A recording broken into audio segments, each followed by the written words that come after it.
This is the HTC Desire 22 Pro, and today we would like to demonstrate how you can switch the SIM card preferences on this device. First of all, you gotta launch settings. In here, enter the network and internet category.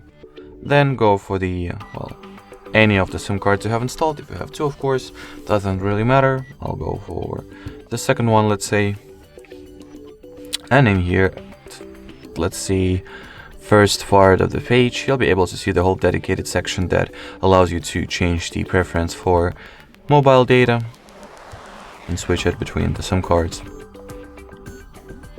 as well as the preference for phone calls. So you can either set it to be one of the SIM cards you have or ask every time, and the SMS preference as well. Alrighty, so that would be it for this video, guys. Thank you so much for watching, and bye bye.